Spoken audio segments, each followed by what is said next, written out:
Hello, everyone, and welcome to this new episode of Ignition Time. Now, if you remember, last year in 2020, the tax filing deadline had to be pushed back. Well, guess what? Economists and many individuals, including accountants, are asking the IRS to push back the tax filing deadline this year as well. And the big reason for that is the new tax break, a $10,200 tax break per household, making up to $150,000 if a member of the household is receiving unemployment benefits.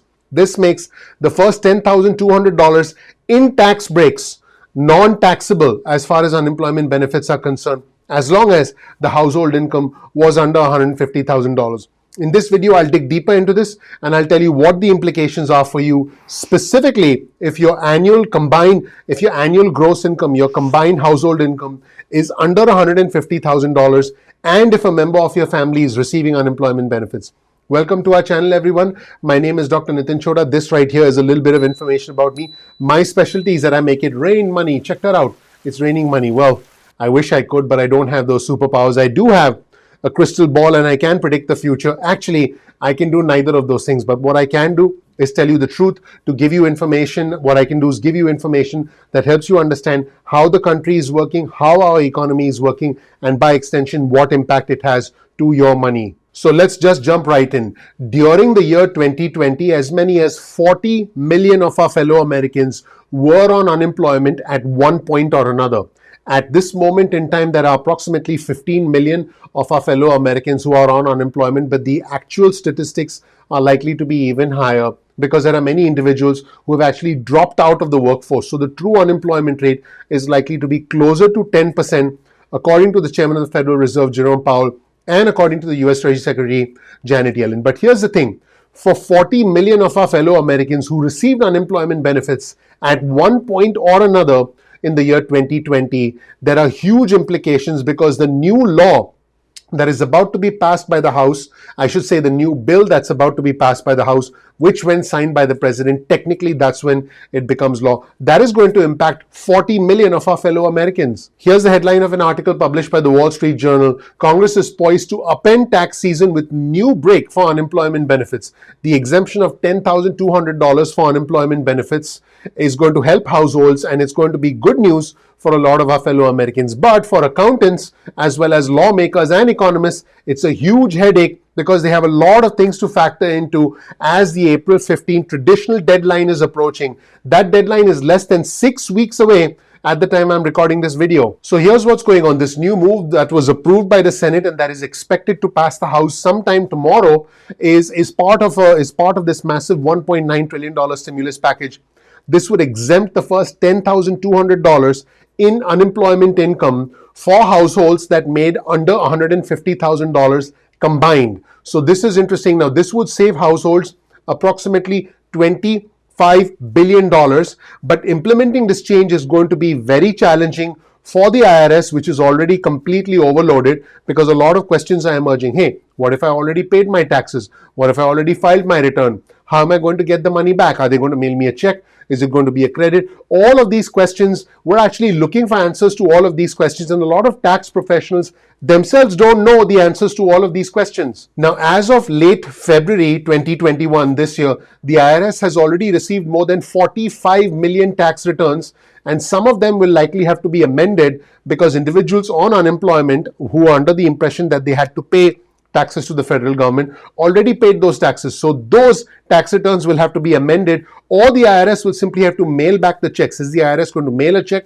Is the IRS going to issue a credit? We don't have the specific answers to those questions right now. So the IRS will need to reprogram its computers so that individuals who are supposed to get the $10,200 tax break get that tax break. Remember, this is already a very messy filing season because it's been complicated by the pandemic. The IRS has many employees who are working from home, who don't have access to the traditional infrastructure, who don't have access to the traditional systems in their offices. So this is going to be very complex for the IRS. Some lawmakers and tax preparers are already encouraging the IRS to push back the April 15 deadline. Remember, last year in 2020, the April 15 deadline was pushed back to July 15th. But the pressure from lawmakers is mounting. Here's a quote on your screen from Congressman Richard Neal, who's a Democrat from Massachusetts. facing enormous strain and anxiety, taxpayers need flexibility now. And he said, we demand that the IRS issue an extension as soon as possible. He said this in a joint statement with Congressman Bill Pascrell, who's a Democrat from New Jersey. Now, in a sign of how challenging this is going to be for the IRS, the former IRS Commissioner, John Koskinen, he said that after the law is enacted, the agency, the IRS, would likely have to stop accepting returns for a few days while it was trying to program and recode its computer systems in order to enact the new law, which is that the first $10,200 in unemployment benefits should not be taxed again.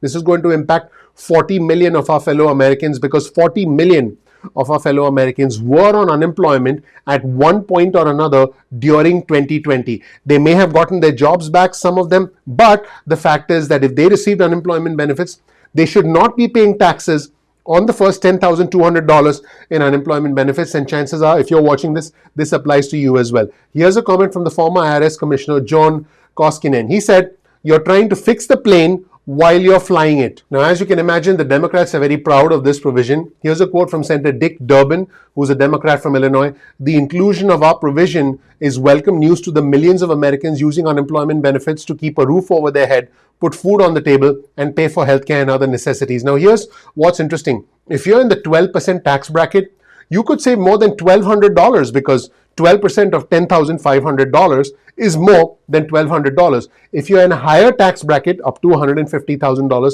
combined annual income, you could actually be saving more. You could be saving well over $2,000. Now, if your income is low enough where, let's say, you don't have any taxes due to the IRS, then it's not going to affect you much. But out of the 40 million Americans who were on unemployment at one point or another, this has implications. This has significant implications, saving for some people as low as $1,200, for others maybe $2,000, perhaps $3,000. Now, I want our viewers and subscribers to know that this change impacts the 2020 tax returns, not the 2021 tax returns. I'm sure many of our viewers and subscribers were on unemployment at some point or another in 2020, because again, we're talking 40 million of our fellow Americans on unemployment. So this impacts 2020 returns, which we're filing as we speak. So keep in mind that this also has an impact on state systems, because keep in mind that states charge taxes on unemployment benefits. Now, there are some states that do not charge taxes on unemployment benefits, whereas other states do indeed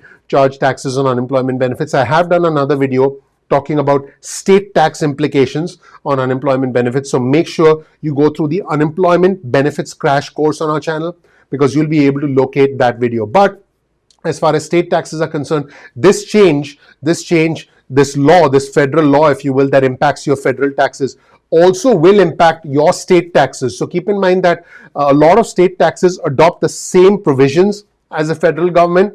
So some states may say, you know what, you don't even have to pay us the $10,000 the taxes, the state taxes on the first $10,200. But other states may say, no, you have to pay us even if you don't have to pay the federal government. Now, according to Veranda Smith, who's a deputy director of the Federation of Tax Administrators, which is an association of state tax agencies, states will need to adjust their own computer systems, alert taxpayers, and prepare to accept amended returns. And keep in mind, states don't want an extended deadline, because if there's an extended deadline, it costs the states more money, because now they have to arrange for staff. Honestly, the states also want to get all the tax returns over with, just like the IRS. Here's what Smith said. I'm going to call it a mess. They'll figure it out. That is what they do for a living. That's it, everyone. The impact of the new $10,200 exemption on unemployment benefits, the first $10,200 in unemployment benefits exempted from federal income tax. Okay, I said federal income tax, not state income tax, because your state may still charge you, and is more likely than not going to charge you, state income tax on the unemployment benefits. So let's be clear. There's federal taxes and there's state taxes. For the first $10,200 in unemployment benefits for households that make under $150,000 a year, there will be no tax, no federal tax on those unemployment benefits for the first $10,200. Now, your state may still charge you tax. So my best advice to you would be to talk to an accountant who can help you file your taxes, or talk to your state and get the correct guidelines. I am expecting specific guidelines from the IRS about what happens to individuals who've already paid their federal income taxes, who've already filed their returns, but yet who are among the 40 million Americans who qualify for an exemption based on the adjusted gross income of the household, which should be under $150,000. Thank you so much for watching. I promise you I'll keep you posted. Please click the like button. Please subscribe. Please enable notifications if you learn something new. I would really, really appreciate that. That really helps out the YouTube algorithm. Thank you so much for watching, and I'm looking forward to seeing you in the next episode of Ignition Time. Take care. Bye.